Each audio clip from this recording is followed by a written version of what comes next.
You can never help enough people that you'll ever hurt yourself in the long run. That's awesome. Like, will you get screwed over by being transparent and open and putting yourself out there to help people? That's like at some point you dated some girl that didn't treat you right, right? You treated her great. You help. You're going to get screwed occasionally. It's going to happen. But we just refuse to be offended by it. Matt Woolley Podcast.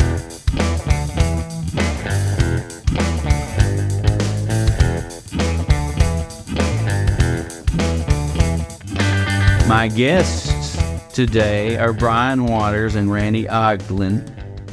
Thank you guys for being here. Hey, it's all right. I know that you guys are fans of cigars, such as I, so it should be an interesting conversation. But before we get into it, let's get into a little bit of history. Okay. All right, so what I know about you, Mr. Brian Waters, is you are a husband and father, correct? I am. You're also ex-Fayetteville PD of 27 years? 28. 28 years. Okay. And now you're the owner and operator of Open Door Cigars based in Fayetteville. Yep. Okay. Yep. Now, Randy was an unanticipated guest today, but we're so glad to have him. I don't have any notes on Randy, so Randy, tell me about yourself. All right. Well, my background was primarily in corporate America. Okay. And did that, came back here and retired. Been in Northwest Arkansas since 1980, but kind of got out of the corporate gig and got into real estate. Been doing that for 10 years. I'm a executive broker with Lindsay & Associates. Oh, okay. And along the way, I do a little executive coaching, consulting kind of thing. And my role is I'm on the board. And when Brian had the vision to do this, well, that's kind of how we got together, even though we'd been friends. But Brian approached me to help him. And so for the past 10 plus years, we're probably getting on 12 or 13 that we've actually been working on this, 10 that the business has been open, but probably about 12 or 13 that we've actually been working on the dream for Brian and Sharon. Awesome. I knew a lot about breaking knees, but I didn't know anything about business. So I figured I better ask somebody. And how many lawsuits have you been in, Brian? I can actually answer that. I have been sued 3 times federally over my law enforcement career, all for 1983 civil rights violations, all 3 thrown out of court because they were completely fabricated. But it's part of law enforcement if you do it long enough. And some of it too is our Fayetteville had a jail at one point, and I was a sergeant running the jail for a while and a lieutenant running the jail for a while. And so you get named in any lawsuit that the jail gets sued over somebody not getting hot food or not getting whatever. Whatever they feel they should have had. So y'all 3 are under the 1983 civil rights, excessive force type of stuff. Gotcha. That whether I was there or not, some I was there for, some I wasn't, but they were all just fabricated. No man. And thrown out with prejudice, as summary judgment before I ever saw a courtroom. Gotcha. That kind of thing. So to answer your question, yes, I've been sued. Just when you think you know somebody, Randy. Yeah, I know. It all comes out. I find out. Well, I'm interested in, and we'll get into, since Randy here's too, this is going to be a real treat, but we are going to be pressed for time, so we're going to have to move quick, gentlemen. Okay. All right, so give me a little bit of your background, Brian. Where were you born and raised? I was actually born in Memphis. We didn't live there long after I was born, and a little bit of time, about 3 years up in Overland Park, Kansas. Father worked in Kansas City, Missouri. And then in 1967, back to Little Rock, and I left Little Rock at 17, going to college at Ouachita Baptist my first year. And then as a sophomore, transferred up here in 1983, and have been here since. So I went through school up here, cheered for the Razorbacks for a couple of years. Awesome. Back in the day, and then hired on with Fayetteville PD at the end of 1986 and retired at the end of 2014. So why law enforcement? I was a senior in marketing at the U of A, and I realized I was going to jump off the roof of my father's construction business and kill myself if I had to go back and do that at 22 years old. It just wasn't my thing. So step back real quick. So you have a history in construction. Well, my father does. Right. Like any kid, I grew up working at Dad's business. Where was that? In Little Rock. In Little Rock. Okay. And we did jobs all over the state, but the company was based out of Little Rock. So. Okay. Anyway, that was the plan for the first 4 years of college, and I finally realized that it's just not me. I needed too much adventure. I was not going to be able to sit behind a desk at 22 and be productive. And my dad had a one-story building, so I was going to have to jump off the roof of it a lot before I killed myself. So I just changed majors to criminal justice and kind of started college over because nothing really transferred. So I started over, and then at the end of '86, went to work for Fayetteville PD, and the rest is history and ball. It's great. So obviously you've seen Fayetteville grow. Oh, yeah. Over the years. So based on when you started your career in law enforcement as opposed to when you ended it, can you speak to that? Sure. I was the 51st certified officer, and they could only have 51 because the chief that had just been made chief about 4 months earlier, had his 20 years in, so he could retire at any time. And the civil service rules allowed for him to hire one extra guy so that if the chief did leave when he had his 20 in, the department was still fully staffed.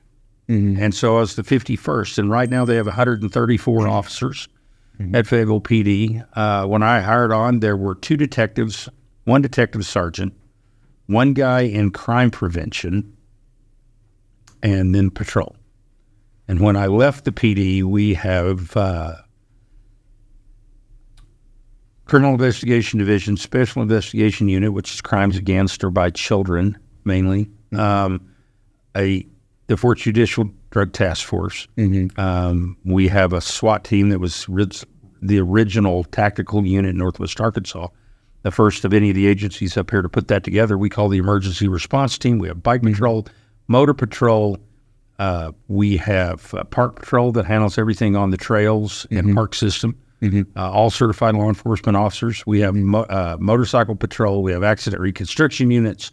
They have Computer Forensic Division. They have it's a completely different thing.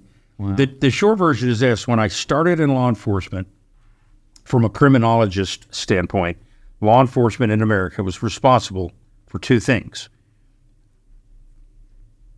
crime and the fear of crime. Right? Those are the 2 things domestic law enforcement in the U.S. was responsible for up through the late 80s. Now we're responsible for mental health, school resource officers in the schools. It just goes on and on and on. So the game changed a bunch in the time I was there. What's your take on that?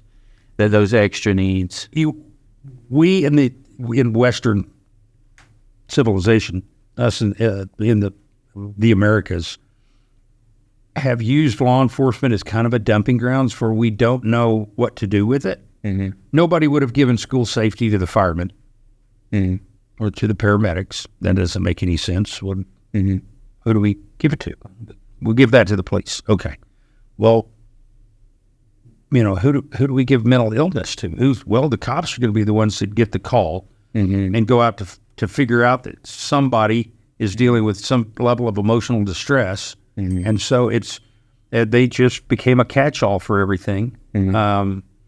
I don't know that I have a better answer for it, but we're going to have to figure it out. I know that now Fayetteville PD has certified licensed social workers. They're not certified officers, but they are certified social workers and therapists that work in the police department with the public to try to help with some of these issues, because officers can't be trained in everything. We're trained as first responders to handle anything and everything. But how do we get a kid, we're not DHS, so if parents end up injured or under arrest for something, what do we do with the children? And so that connectivity to other resources, it's not well done by a patrolman or a detective or anybody else, because you're given an 8-month-old baby that needs to be with somebody for care, and a patrolman at 2:00 in the morning has them, and we don't have equipment, we don't have rooms, we don't have formula, we don't have diapers, we don't have training, you may be giving it to a 22-year-old rookie officer who doesn't have any kids, has no clue what to do with a little baby, and is intimidated by the thought. So over the years, it's just developed where I think industry-wise, the nation is trying to figure out how to divert some of these things back out. It's still going to come through law enforcement because we're typically first port of contact. But how can we better resources the rest of the community and the other opportunities that are out there and get people and kids and whatever problems to where somebody can actually help them. A lot of times we're just a stopgap measure. Well, I've said for years, and it's a big frustration for me, and I won't get on my soapbox about it, but the police, our fire departments, and our teachers are the three most underpaid professions that we desperately need to increase, in wage and in education and resources. Do you have an opinion of why? I have a mixed opinion, but I'd love to hear yours, Brian. I've always come to the conclusion when people ask me, how in the world can you do what you do? As a cop, all those years, people say, how do you do it? Because you deal with the 5% of society that most people don't see and deal with, and we deal with day to day out. Most people like police. We just don't deal with those people, and they're not doing anything. Maybe on a traffic stop, and even then we'll write them a ticket. So, the one, as a 3-year officer, you typically think that everybody hates cops, and the truth is, most people don't. Most people like police, but now everybody likes firemen. So I've never understood the rift between the fire department and the police. So much fun. It's since we're on camera, I can do this. But here's the physical fitness test for joining the fire department. Never be a cooperative lazy boy 10 times in a row. There's no fireman here to defend it. No, that's why it's even better. Now, the funny thing is we get along really well with the fire department. But again, the firemen show up, put your house out if it's on fire. They show up and help cut you out of a car if you're trapped. Oh, yeah. They'll get your cat out of a tree. Not really, but that's always been the joke. I've never seen cat skeleton in a tree anyway. But and police, we get called and we have to do the things that are kind of unpopular. But I really think you have to deal with the side of society that nobody else wants. But the reason I think there's a huge pay disparity is in America, I could sell you a bag of poop if I told you buy one, get one free. Because Americans want free stuff, right? We're cheap. We just aren't. Yeah. And we want what we can't have, right? Cuban cigars. Everybody wants Cuban cigars. They're really not. They're not better. The quality's gone to crap over the last 40 years. I agree completely. And we'll get off on that. Yeah, let's not forget that. But the point being, that's just us. We're Americans, and I think we ended up with teachers and first responders being undervalued sometimes. Is because it's a lot like being a pastor. When people used to ask me, "How do you do what you do? How do you deal with the death and the ugly of it all?"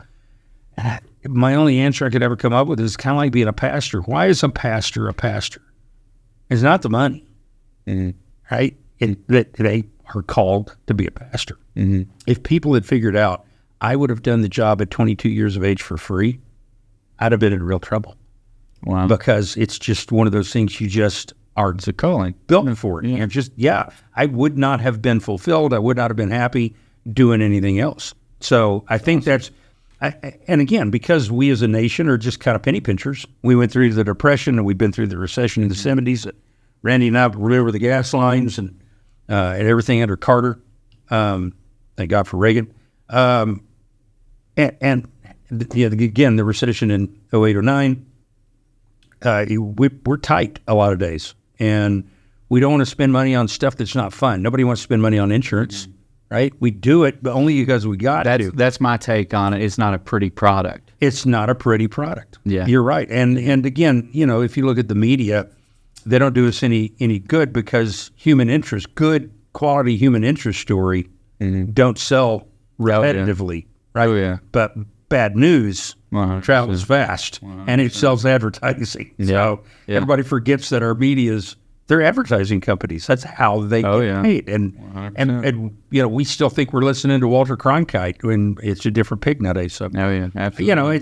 It's part of it. I'm not offended by it. Do I wish it were different? Do I think we need to all kind of be aware and try to improve on it? Yeah, but you go to any city council and say we want a really, really significant pay increase for all our public service workers, and the council is going to throw up because they've only got what bucket of money that their revenue and taxes bring in, and They got elected.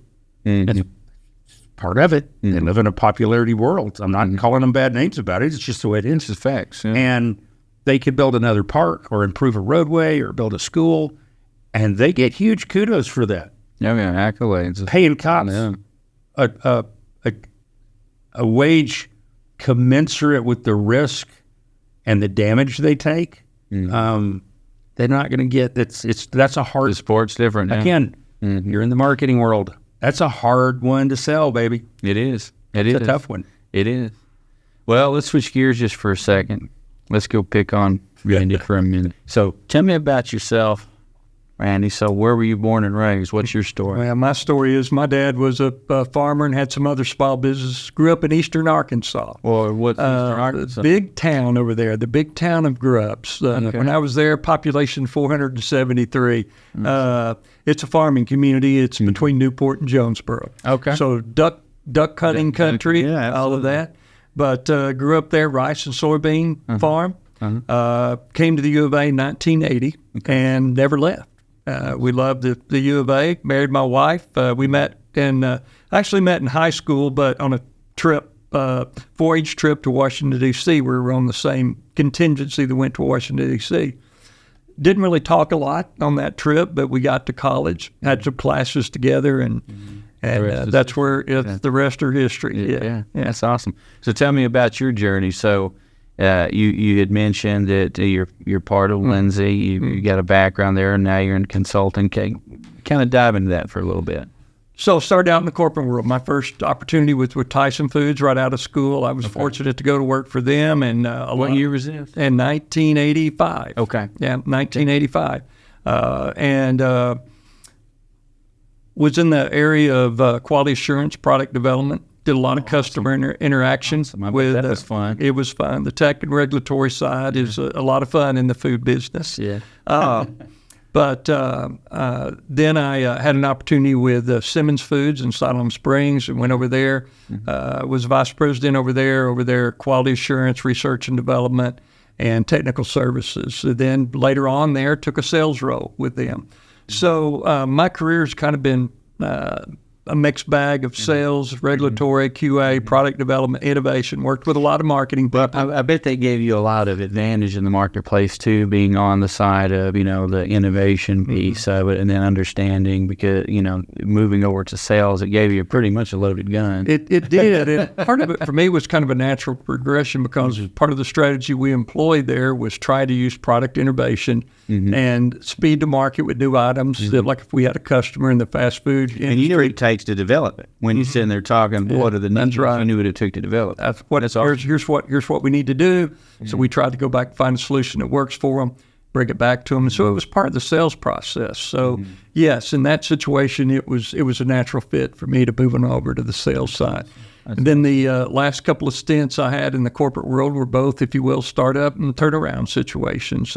One, I was a senior vice president of North America for a company. They were fairly small company. We took them from, well, it's privately held, so I can't share numbers, but we took them from a very meager beginning up to, we did 10X in 3 years. Oh, amazing. With them. Wow, what a journey. Yeah. That's awesome. So speaking to consulting now, let's talk about that for a second. So what is that? So I just do, I'm very picky. It's not my full livelihood. Again, I'm an agent with Lindsay and Associates, but I do some consulting with clients. And my really, I don't know, I guess maybe it was just kind of a natural gift or something I had a passion for, but it was really diving into individuals' financials, companies' financials, I should say. Look at their financials because the financial tells the story of a company. So I'd come in and look at a company, we could look at their financials, and pretty quickly I could tell you what their priorities were.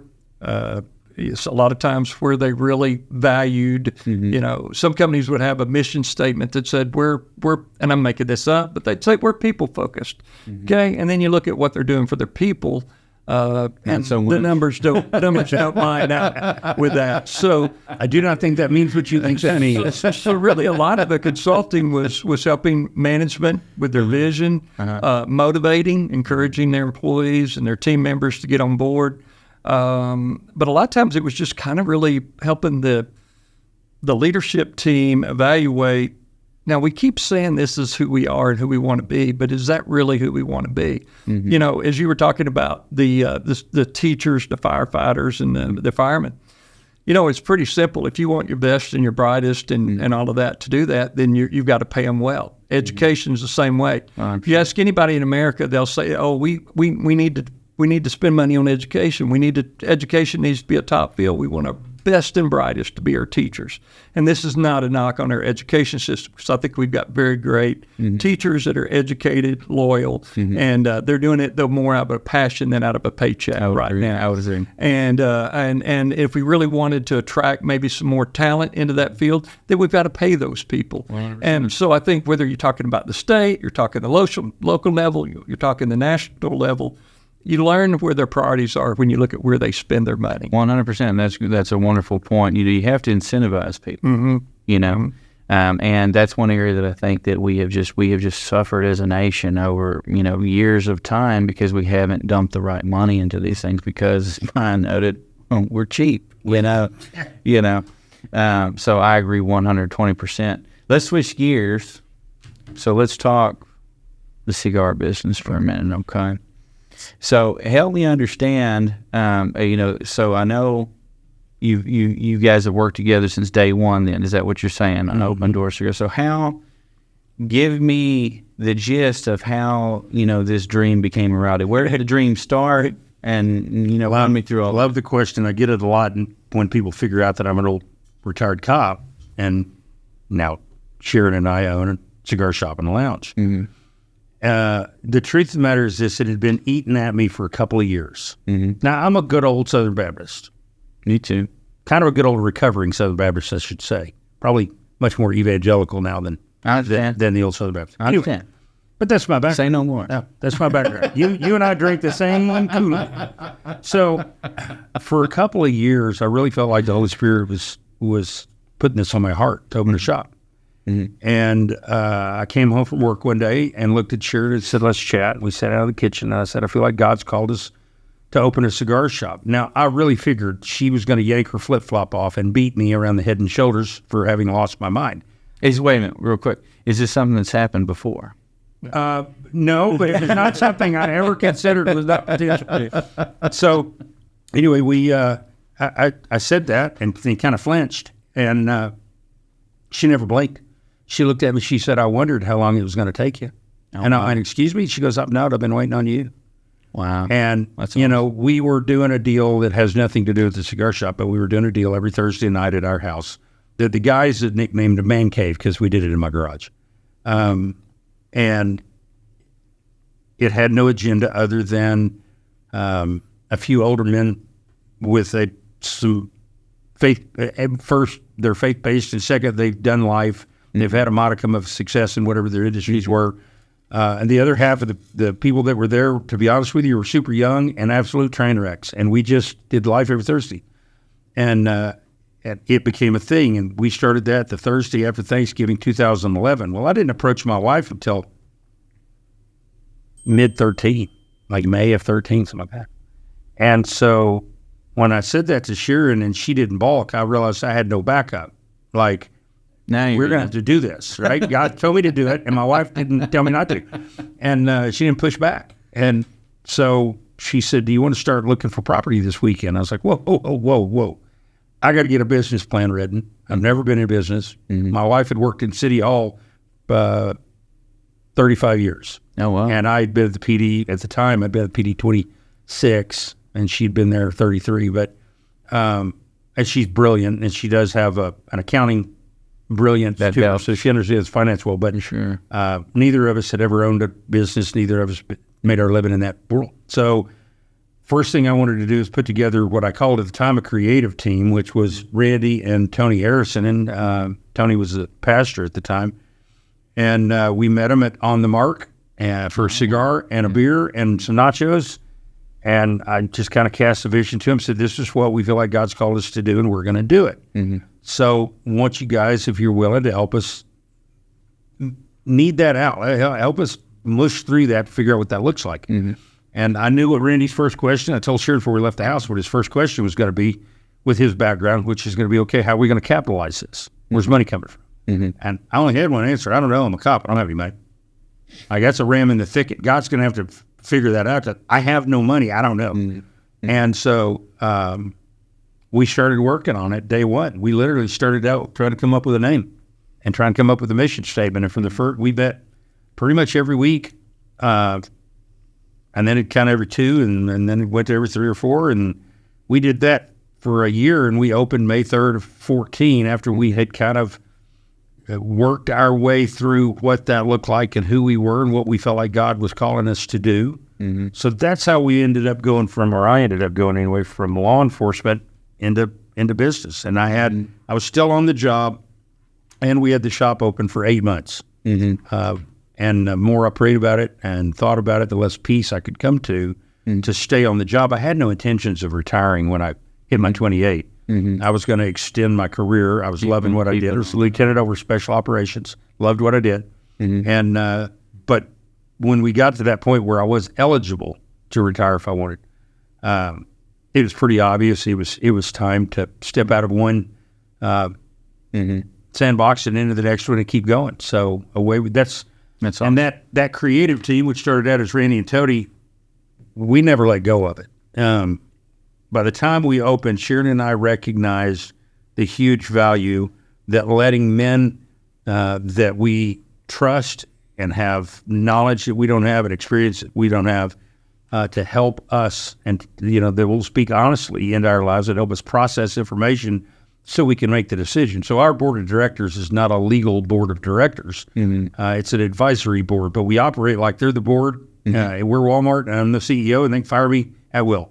They did take me off the payroll actually, for about 6 or 8 months. But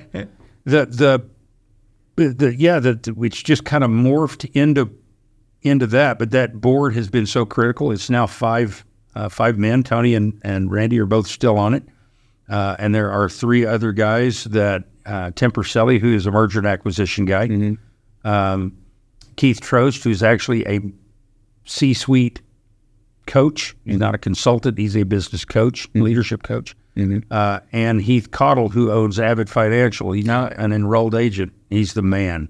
I love, shout out to Heath, because Heath takes care of us as well. Heath takes care of design science. I am evangelical about trying to send people to Heath, because I've never seen anybody's CPA and accounting and finance firm execute like Heath. You don't have to him and Sarah are the best, and the rest of the team are just fantastic. But I'll say I'll point him to this episode when we go live, so he can give us a discount on our next thing. Absolutely. But I will say this. Speaking of that, it is I never understood the true blessing of having someone like Heath and his team, because when Designstein started out, we didn't know jack about jack.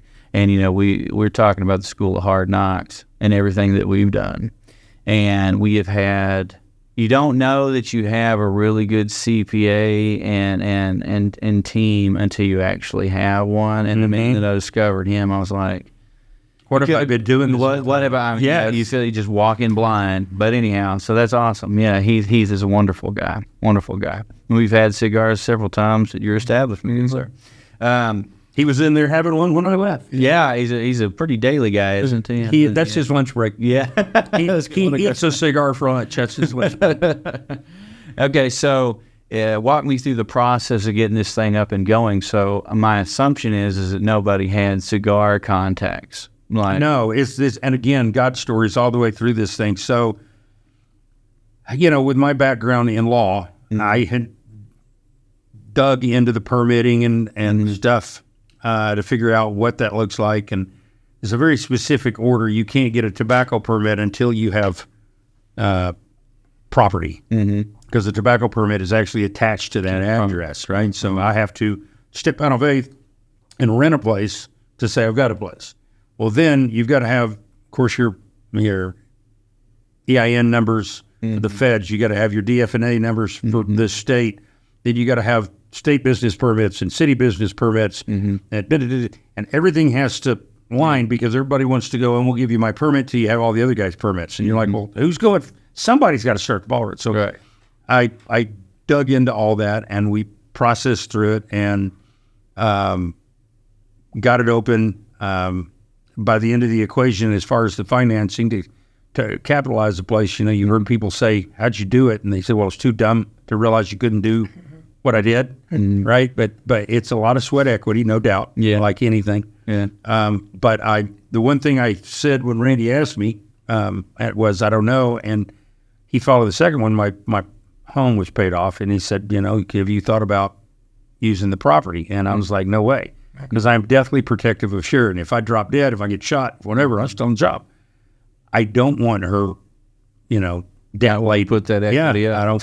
I had finally, how many people have their home paid off? And I was, really protective about it until God kind of put in my heart that I called you to do this. So you trust me or not? And I was like, so sure enough, we mortgaged the house and opened the shop, extremely undercapitalized. And then we worked really, really hard. It's great. Praise God for that. So walk me through getting some of the, the cigar contacts that you. Oh yeah, because you guys. So I get my tobacco permit. Now nobody knows this. Like literally, me, Sharon, Randy, and Tony are aware of what's going on. Yeah, my kids don't know. Nobody in my office knew. Nobody. I mean, it was not time to go public. And I'm at home one day, and my cell phone rings. Now I've got a public number. It's my cell phone from the city as a lieutenant, and I've had the number since cell phones were invented. But my phone rings. It's the number out of Georgia, and I don't really know anybody out of Georgia anymore. I answer it, and the guy goes, "Hey, my name's Chris Harper, and I'm the national sales director and sales rep for Arkansas for Perdomo Cigars." Great, man. And he said, "I understand you're opening a cigar shop." I'm like, "How do you know that?" He laughed, and he said, "I have my ways." And I said, "Well, oddly enough, I was trying to figure out how to, because I don't know how to order a cigar from anybody. I have no idea. We are trying to figure it out." And Chris, so I sent him my tobacco permit, which he has to have before he could even talk to me, prices and stuff. I sent him that real quick, and he mailed us some samples and listed their SKU and all this kind of stuff. And out of respect, two things. One, Randy had actually said, "When we open, can we carry Lock 23 in the Doros?" So I really like that cigar. And of course I was like, if I can figure out how to get a hold of them and order them and all that, then absolutely. I went through on most of them. I looked up on the web, like Padron, and I would get a info@padron.com or whatever, or a phone number. And like with that company, I called Padron or emailed them once each, every month. And a year and a half after we were opened, I finally got someone to talk to me and got an account open. Wow. Is it one of those tight family kind of deals? It is. It's a small. Got to earn your way. Well, it's they sell 100% of what they make every year, so they're not really. They don't really care. Yeah. They do not. They do not possess a salesman. They're a company that does not have one single salesman and sells every bit of product they have. Well, it's a great model. It's a great model. Nobody can figure out how they did it or how to replicate it. But awesome. For the most part, I went through calling companies and saying, "Hey, I'm opening a cigar shop. I've got my tobacco permit," so that they would return my phone call. Can you? And I would get a sales rep to call me from company A, B, or C, or whatever. But we opened the shop May 3rd of 14. We opened with 65 boxes of cigars. It was all I could afford. $5,000. It was $5,000 cost of goods. Not counting tobacco tax. Because when that came in and hit Sharon, she got crapped. But we opened with 65 boxes in a 10 by 10 walk-in humidor. And Randy and I both stood there and looked at it, kind of chest blinked out, and it's nice. Yeah, I got gaps that far between boxes to try to make the humidor look full. Right. We currently carry about 450 on the shelf. That's awesome. Open. And then we have backstock on top, and it's probably 600 or 800 boxes in backstock. It's just wonderful. It's a whole different pig 10 years later. But originally, 65 boxes. We carry, and matter of fact, like Chris Harper, I sent him my first order. Pretty impressed by the guy could figure out something like a cop when nobody was telling him. And to this day, he's still a friend of mine, and he still won't tell me how he knew. Yeah. But I sent him my order, and he called me on the phone and said, "That's too much. I won't sell you all that.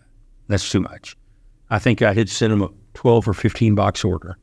And he said, no, to open you up. And I think he opened me up with like 6 boxes, 5 or 6 boxes. And I have grown that to 110 boxes in that company. That's fantastic. Well, they have grown it. They're a great company. But it's just, it's been cash flowing the business forward as far as, but to open accounts, I literally, on one trip, I had to go to Lenexa, Kansas for a big piece of equipment for the PD.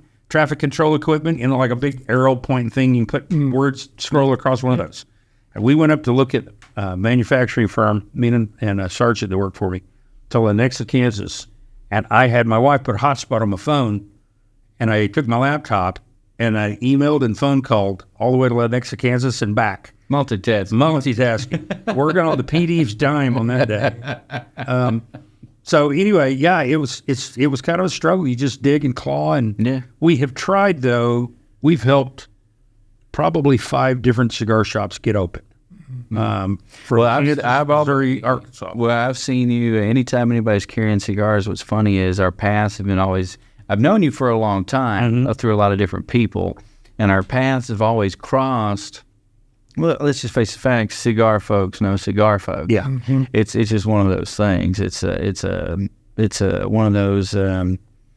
What's the right words I'm looking for? It's a timeless tradition in my. It is a very old world thing. Yes. Very old world. But you always seem to have a hand in it somehow. I try.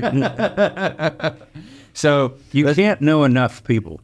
Zig Ziglar said you can't help enough people to ever hurt yourself in the long run. No, that's great. I've never heard that. That's fantastic. And we do. We try to live by that. One of the things we talked about when we opened was we refuse to say that one again. You can never help enough people that you'll ever hurt yourself in the long run. That's awesome. Like, will you get screwed over by being transparent and open and putting yourself out there to help people? That's like at some point you dated some girl that didn't treat you right, right? You treated her great. You help. You're going to get screwed occasionally. It's going to happen. But we just refuse to be offended by it and continue to try to find people to help. So when we've gotten contacted by people that said, hey, I want to open a cigar shop in, there's one in Searcy, Outpost Cigars, Randy and Jason, great guys. They called us out of the blue, said they've been trying to find somebody in Little Rock, 40 minutes from Little Rock, to try to give them a hand, help them know what it looks like. They're both business guys that know what they're doing. But they didn't know anything about the questions you're asking me. How do I get cigars? Where do I go? Who do I talk to? And so we try to help them because it's rising tide lifts all boats to some degree. But you got to recognize somebody, you're going to get taken advantage of. If you're more worried about never getting taken advantage of what time in your life, you're going to live a pretty solitary, existence. If you put yourself out there to love and be loved, you're probably going to get screwed over. Right? But you also might find your candy or your sharing. But you've got to put yourself out there for it. And the same thing. We try to help others where we can. And it was a tough few years there trying to figure it out and not knowing anybody. I mean, I've been a cop. I've made my living on, TV would call them informants, but it's just knowing everybody in the community and saying, what's going on? What happened here? Who did that? Does anybody know anybody that's a good plumber or a good electrician or a good CPA firm? And I just tell people the truth. So, people that like Heath and Avid Financial that are amazing, that's what people get told. And the one advantage to being old like Randy and I is you know a lot of people. You know a lot of people. Let's switch gears real quick. Since we're on the topic of cigars, let's move over to favorite brands. Now, I do understand that you are an establishment and that you don't like to show partiality, but if you had brands to recommend, I'd be interested in. Absolutely. It really doesn't bother me. We represent we've got about 60 vendors in cigars and pipe tobacco, but, and it doesn't bother me to put them out there. A lot of these, none of them are my favorite. I walk in my humidor like you do a restaurant, and I think, what am I in the mood for tonight? Do I want a steak? Do I want seafood? I want to eat light. I just want a salad, whatever. And I kind of do the same with cigars because they don't all taste the same. They're all different. And as far as favorite brands, It's taken a decade for me to probably be able to articulate the why behind why are they my favorite, right? And quality, consistency is a given. That's a jersey into the game for them. If you don't have high quality, not a great cigar, and they're not consistently a great cigar without problems, well, then they're off my list. Not who I want to, because they're representing me when I sell that, and that's not who I want to be.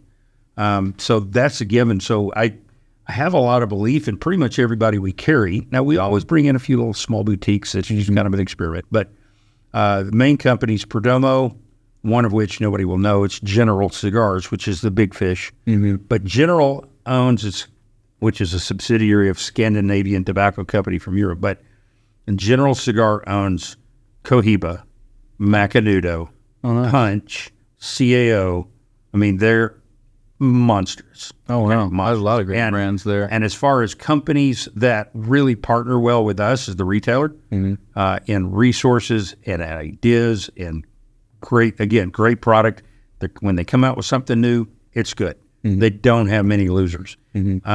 Their sales staff is fantastic, and their sales staff is also concerned about helping me grow our business. So Perdomo, General, Rocky, Fuente, Arturo Fuente, and J.C. Newman. Both of those. Really, I don't have Padron. Padron takes zero work. It's people that are Padron guys are Padron guys. They just are. Yeah. It's weird because I've noticed the same thing. Like it's just their thing. I don't know why that is. Well, they're a Spanish box press, so they have a light draw. So a Perdomo, Nick, prefers his cigars to have between 52 and 54 pounds of draw to pull on it. Doesn't mean anything unless you use a draw tester machine. But it's a firm draw. It's because Nick, like me, is a little bit of a too active talker, smoker. He'll hammer through a cigar, and he needs a little friction in that draw. Whereas you can give me a Padron 64 Exclusivo. It's a great cigar. And I'll smoke the thing in half of the time, if not less, than I will the same size cigar to Perdomo. So guys that will smoke pristinely and slowly, a lot of times, Padron's a great cigar. They have a great product. But because they smoke slow, it's an easy draw. All right? It's a really easy draw. And I'm not trying to say Perdomo's got a hard draw. It doesn't. But if you look at Perdomo and CAO, it's two different brands. They both probably have the same draw. The Fuentes, honestly, very similar to both of those two. Padron's very light. Like Padron's the exception. Rocky, close to the others. Most cigars have a certain tension to draw smoke through them, and Padron is just it's a lightly box pressed cigar, so it's really easy and it'll burn quick. If you smoke super slow, that's not a problem. You'll still get 45 minutes to an hour out of a Toro 6-inch size cigar. If you're me and Randy and you hand us a 64 Exclusivo Maduro, we're both looking for a cigar in about 17 minutes.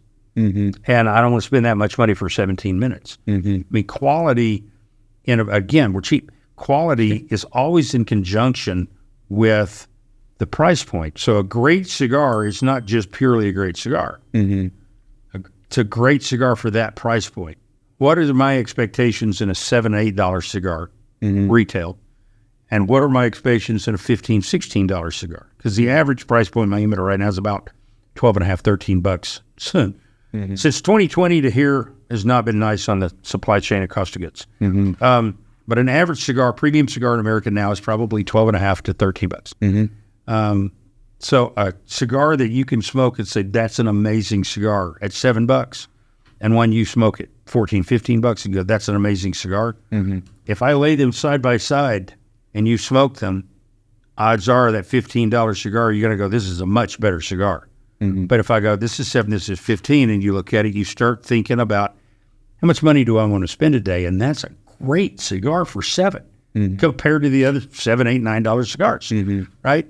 Because like any company and any product, if they come out with one at $7 that will compete with a 15, they'll raise the price because supply and demand. They literally can outsell what they can produce, so which will creep supply up, right? They're going to slow down the demand some by raising that price point. No different than you would do if you're completely booked out and you need more staff and you can't hire more staff. Well, if you want on board with Zeinstein's, you're gonna need to pay for it. We're kind of premium. It's what we are. Mm-hmm. So the quality of the cigar, it's got to be a good cigar. It's got to be a consistent cigar. The company has to have good distribution, manufacturing. They've got to handle national, international marketing. I can't do any of that stuff. After that, like favorite brands, like you said, it's kind of classic. I'm going to go Perdomo, Fuente, Padron, all the general stuff. They've all been around for a very long time. You know, Oliva. Oliva is one of my favorites. You can't go wrong with an Oliva. Is it pronounced Milano? Melanio. Yeah. That is one of my go-to favorites right there. If I'm gonna get into it, that's a great one. I don't mind anything by Patel. Rocky Patel is amazing, and he's always got consistency in his product. Yep. And some of it depends on palate. So the two things you've told me, what's your favorite Rocky off the top of your head? Think of it. The latest one is the Dark Star. The Dark Star. So you've told me two things. You love Oliva, Melanio, and you like Dark Star. So you've got a palate for Nicaraguan tobaccos. You prefer Nicaraguan tobaccos most likely. Now that I think about it, over Dominican, right? So not that you wouldn't enjoy an Arturo Fuente, but it's a Dominican company. It's an American company, but it's based out of the DR. And so it's not going to hit your palate. Not that it's not a great cigar. And that's the thing I liked about retail in sales is I didn't have a guilt complex of telling you this is a great cigar because who am I to say this cigar is better than that cigar? It's a great cigar for your palate, right? And the Dark Star comes out of the Tavagusa factory, which is in Nicaragua, because most of Rocky's stuff comes out of Honduras. You can't go wrong with the Decade either. No, and you can't go wrong with the Decade. I mean, that's really when it comes to the quality of a cigar for the smoker. You really got to take the guy or gal into consideration as much as you do cigar, because one that Randy and I might love, you might despise. Not because God gave you a better palate, he may have, we're old, but we drink a lot of coffee and we're into a lot of palate. But it's about what, when I was 4 years old, I didn't like onions. And now as an old man, you can almost saute them and put them on my ice cream. I love sauteed onions. Cooked, raw, I like hot jalapenos and stuff. 4-year-olds, I didn't want anything spicy and hot. I mean, your palate changes and develops. So the client and what they like is going to play a big role in just how great a cigar that cigar is. I tell the guys at the shop a lot that don't ever call a cigar a crappy cigar. Because if there's one guy on the planet that loves that cigar, then that's a great cigar to that guy. Right? Yeah. It's not. You don't get to take your palate and judge somebody else. Correct.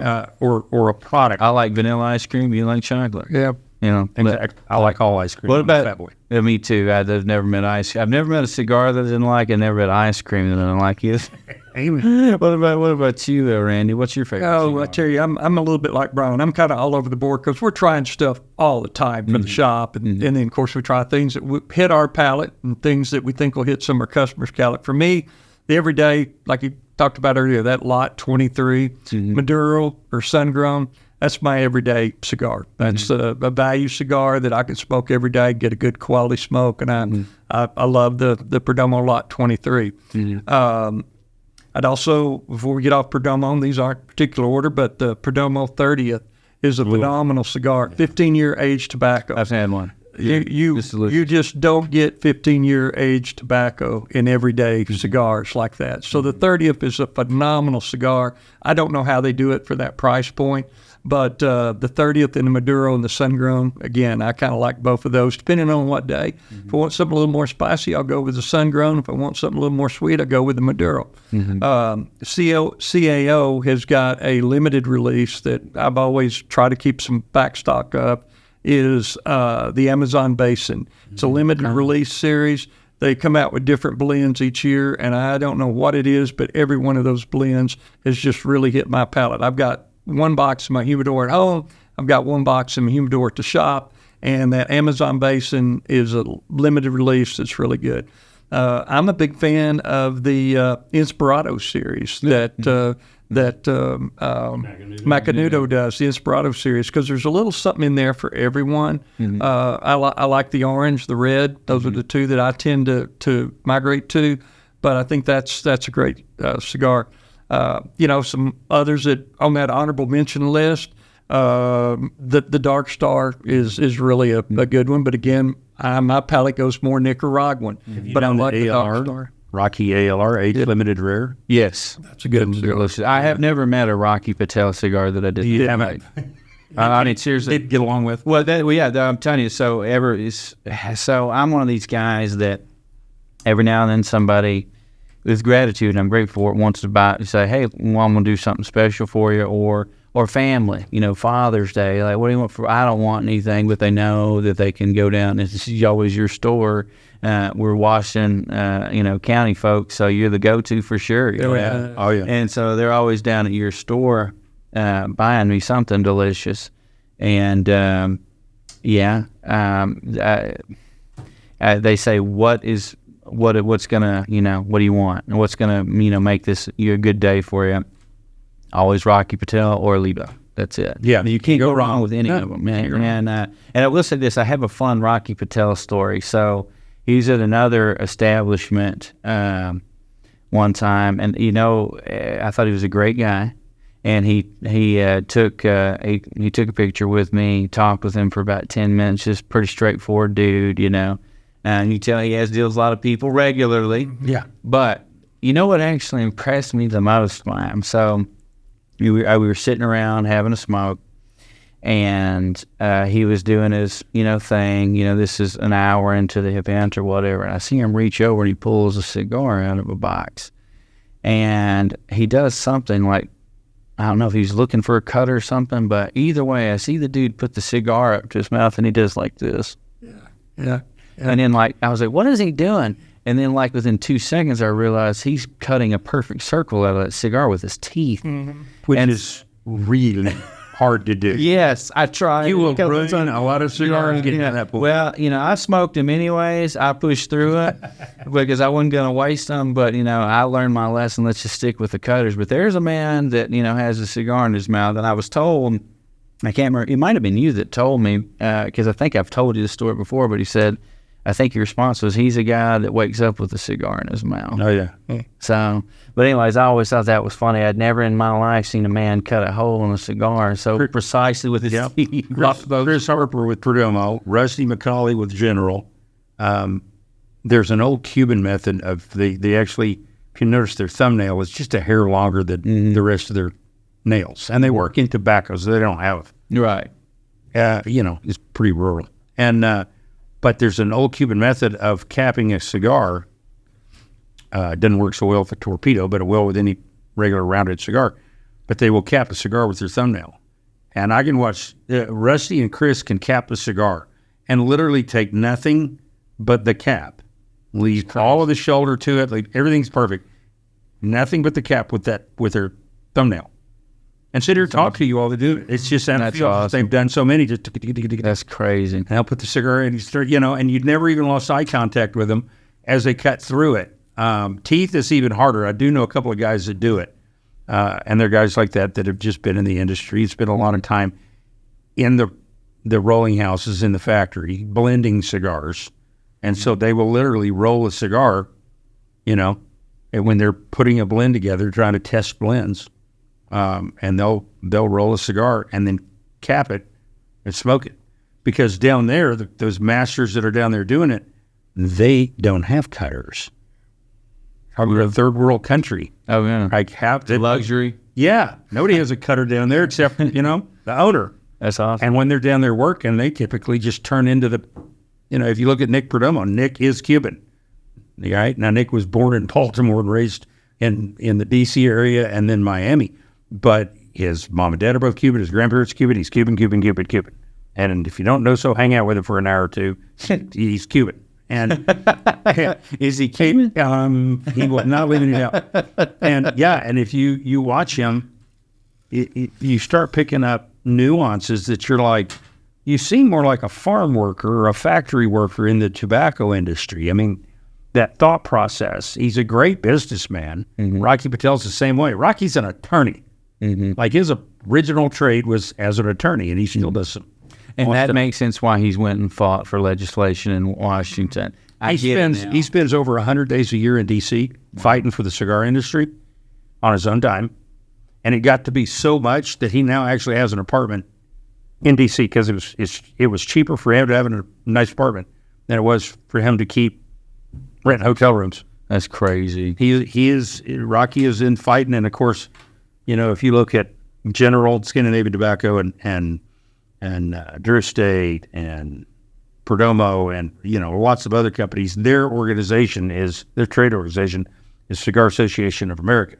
The retailers' trade organization is the Premium Cigar Association. Both have lobbyists, both have attorneys, and they're all putting in time, money, and effort into fighting the FDA and regulation and all this communistic crap that's coming at us, that a grown human being can't make the decision that he would like to smoke a cigar. We don't have time to jump off into that one. No, that's a big. So it is a really big one. But let's do this. One thing I like to do in this podcast is you guys have both, you've been around the sun a few times. And so I like to pull. I think he old as soul. I didn't say that. I just said you've been around the sun. So what I like to leave our listeners with is, I always try to put in a little bit of life advice there. So, Randy, I'm going to start with you. Okay. As we round this podcast out. If you had to give advice to the younger people, what life advice would you give? Well, that's a question. And I don't want to make it, but their faith has got to be a big part of it. Everybody's got to determine what that is for them. But for me, nothing is more important than your faith.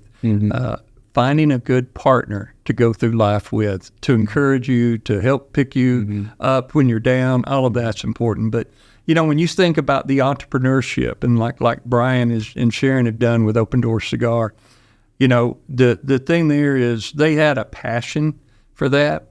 I would tell you that I would not recommend the business model that we did of having to leverage your home to get going and start very meager, because generally that's a formula for disaster. But I will say this, I felt like it was going to make it for three reasons. One, Brian felt like it was a calling. And I think I'm not ever going to go against something that somebody believes is a calling. The second, his passion for the cigars was evident. But the third thing was, and it's really the thing that may or may not have come out today, is the passion for people and the connectivity of helping people. Why Open Doors has worked, to be honest with you, is not about the cigars. Yes, it's the product that we sell. But what's worked about Open Doors is the connectivity and the community it's built with people where they could come in regardless of political party, regardless of economic status.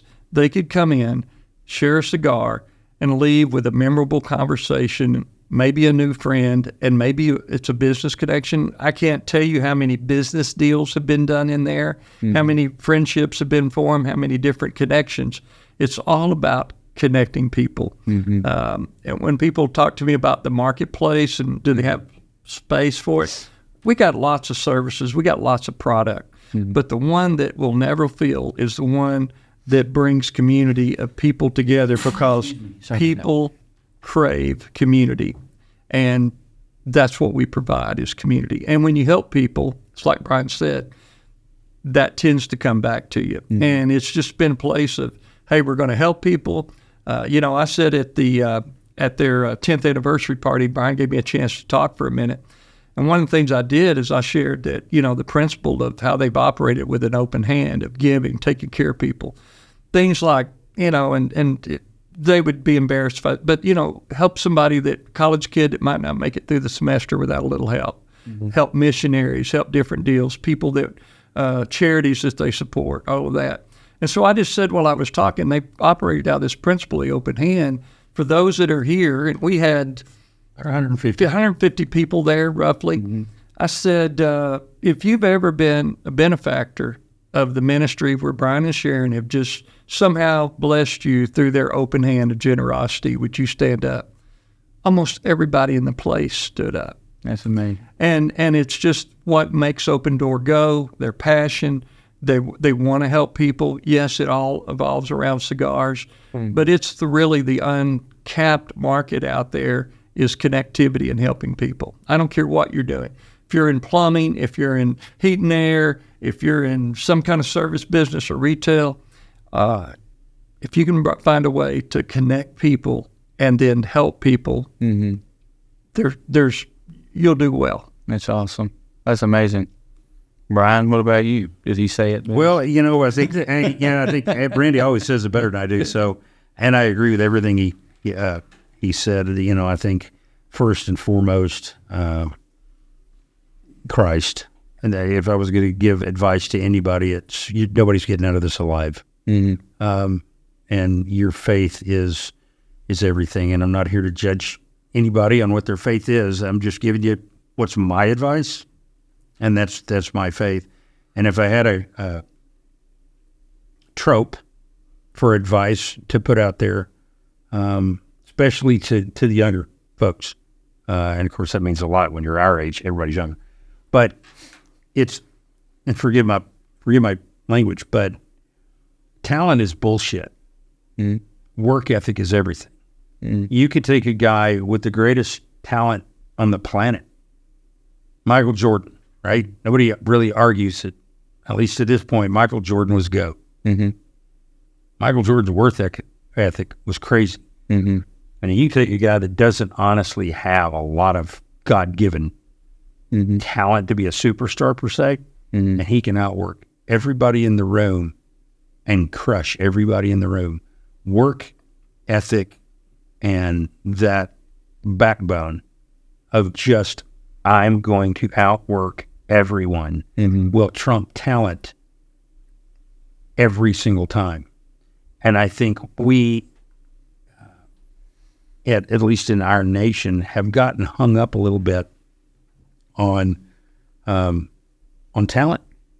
Everybody's got a talent. And the funny thing is, you can take your passion with you into anything you do. Nowadays, gals are trying to find, they want to do for a living what they're passionate about. How about take your passion with you to wherever you happen to be? That work ethic, right? No, I don't want to flip burgers for the rest of my life. All right. Well, take your passion, mine is people. Take your passion from people with you into, that's where I'm at right now. I'm flipping burgers. Do I want to do that? No. But that's where I'm at. But I love people. And so until I figure that out, I'm going to take a work ethic that is second to none, and I'm going to take that passion for people with me, and I'm going to go flip burgers, be the best burger flipper, and outwork everybody else, start making clients that want to come back to whatever burger joint I'm working at as a kid, because they like the kid behind the counter, because I'm passionate about people, and people know. People know whether you care or not. Yeah. But take your passion with you into what you do, and again, if you lay talent in one hand and work in the work ethic and drive in the other, talent's bullshit. Work ethic can win no matter what. Talent will take you a long way, and most people have a very specific God-given talent that they really are better than most at, and nothing wrong with that. Use it. I'm not trying to bemoan or knock talent, but the work ethic will trump it every single time. Which would you prefer as a business owner? For one of your team members to be the most talented in the U.S. at what he does, but can't get along with everybody on the team. Is he staying? It didn't matter how good he was. He Not a good fit. Everybody on the team. Not a good fit. Right?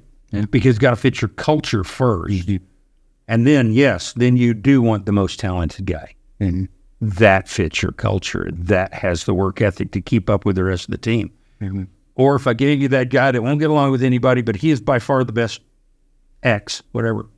Or I give you a guy who's decent, but that kid will outwork everybody in the room 4 times over. Which one you picking? Yeah. I mean, I think we've just gotten our minds skewed in the wrong direction sometimes, where we want to lean into God-given talent because that seems easy. Most God-given talent only came from an amazing work ethic. So let's just assume that talent sort of doesn't exist. Work ethic does or doesn't. Those people with the most bulletproof work ethic typically develop the most bulletproof talent. Mm-hmm. So if I got a trope for everybody outside of the truth, which is just faith, all of this is going to burn up. But it would be talent's bullshit. Work ethic's everything. It's awesome. Brian, thank you so much for being on there. Thank you, man. Randy, thank you so much. Yes, sir. Pleasure. Thanks, Matt. You guys have a good one. I hope you'll come on soon. We'll do it. I hope to see you at the shop. All right. I got to grow this thing. You got to get down there and smoke some. Thanks, guys. You bet. Thank you, man.